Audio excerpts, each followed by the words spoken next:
up to game number 3 of the MOAB tournament, and now I've got myself the Skaven army to go up against. Recently I've had a good run against the Skaven army, especially against practice games with Matt. Been doing really well with him, so I felt confident going into this game. I knew I needed to win big to sort of make up for the points that I lost in the previous game, which I lost 0-20, and I thought it'd be perfect playing against Skaven. Alright, so he had 2 units of 20 slaves. He had the big block of storm vermin that he deployed on the left hand flank, far away from the general, which also had the warplock engineer. He's got 3 units of 25 clan rats, the warp lightning cannon, big unit of Giselles at the back, the unit that's painted in red, and a couple of rattling guns in the army too. And he also had a unit of 20 slaves deployed on the far right hand flank, which isn't in the picture.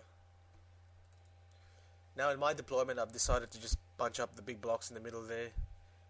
Very fortunate to have an open battlefield, especially in the middle. I could sort of just trundle them along towards the middle of the table, and I'll have my 2 terror causers stuck on the left hand flank, and hopefully he'll be doing some terror checks and fail them. Now in my deployment, you can see more of it in this picture. You can see the squeak herd on the hill along with the wolf riders. Hopefully I can get a charge into the rattling gun, even though it's got stand and shoot.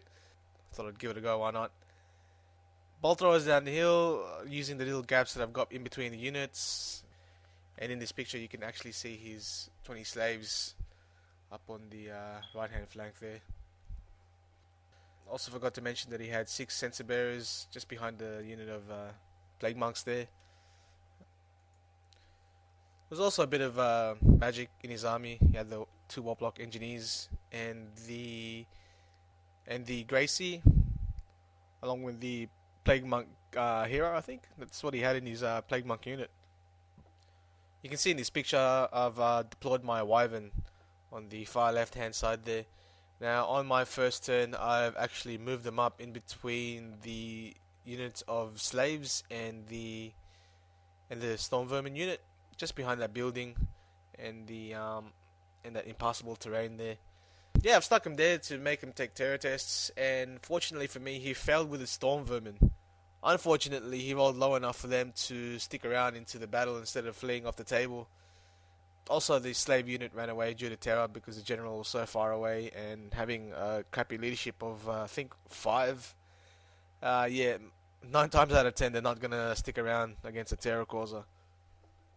And now with his left flank severely weakened because of the running storm vermin and the slaves, I thought I could play more aggressive with the wyvern.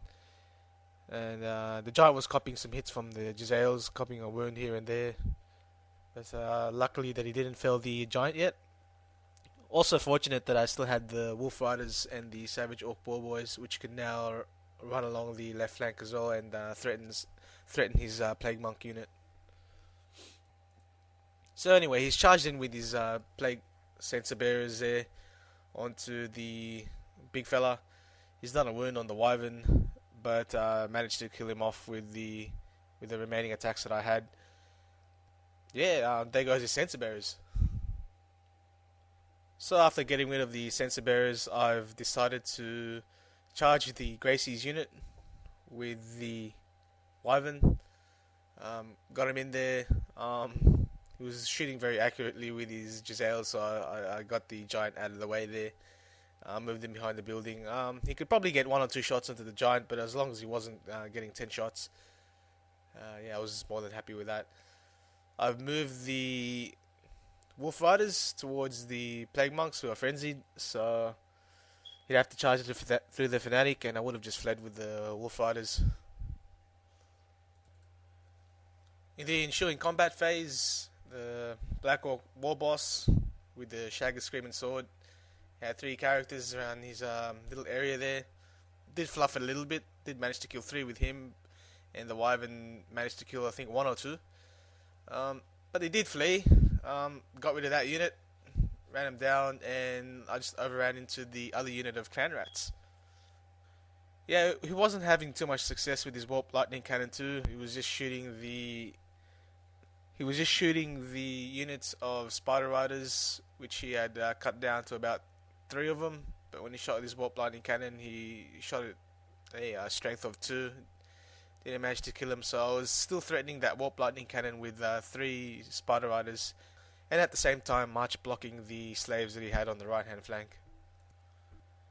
The big units of orcs, 2 big units with the BSB and the orc boys, weren't really doing that much because they were just sort of hanging back. I was saving the dispel dice, and I didn't want to get shot up by the warp lightning cannon nor the rattling gun, which I tried to charge with the wolf riders, but then I just got shot to bits on the stand and shoot reaction. Didn't need to really, because the wyvern got into his flanks, and when it's taken away flanks and it's got all those attacks, it was doing what it does best. Anyway, in his following turn, he's charged the plague monks onto the wolf riders because he's got no choice. But when it came to the 2d6 strength 5 hits, I rolled pretty badly. I rolled snake eyes. Can't get any worse than that with 2 dice, I suppose. And I only managed to knock off 1 as well. So there was a dead fanatic there, the only fanatic I've got in the army, and I rolled pretty poorly. Yeah, fled with the wolf riders. Didn't panic anything. Ran through the boar boys. Then after that, he's managed to charge the plague monks onto the big night goblin unit, which the picture came out too blurry as well, so I'm just gonna have to give it a quick rundown. He's charged onto the night goblins. It was a fair fight. I did lose combat by 1, and they managed to stick around. Yeah, and then in the following turn, I've managed to flank him with my Savage Orc Boar Boys, and that was the end of that. All those lovely 21 or 22 attacks from the Boar Boys managed to do their job. I had to overrun, but only overran 4 inches, so I was lucky in that respect. The Night Goblins did move up a whopping 10 inches, so they were in the middle of the battlefield. What I had in mind with the Boar Boys was to bring them around. I was going to use the Giant to sort of harass the Storm Vermin unit who hadn't taken a terror test from the Giant yet. Speaking of which, he did pass them with the rally test. Eventually charged the Giant onto the Storm Vermin. He passed his terror test with ease. He couldn't have been that unlucky. Anyway, I got in there. I still lost combat, but because the Giant's stubborn, managed to stick around in the fight. And you can see the dice behind him. That's how much wounds he's got left, which is 3. During the last couple of turns, I had to move the Savage Orc Boar Boys up just to assist the Giant in taking out the Storm Vermin unit, which they successfully did, because Giant actually done a jump up and down and managed to do about 6 wounds on the unit, and then along with the Boar Boys, managed to break that unit. So that was his left hand flank gone. So man of the match obviously goes to the Black Orc War Boss and his Wyvern, who was just outflanking the Skaven. After breaking 1 unit, would fall onto the next, and then break that unit and fall onto the next. Took out, I believe he took out 75 clan rats all by himself, so definitely man of the match to him. I did win this game 20-0, so I got my 20 points back, and 1 point above average, which is 31, so that's 31 battle points out of 60 after the first day.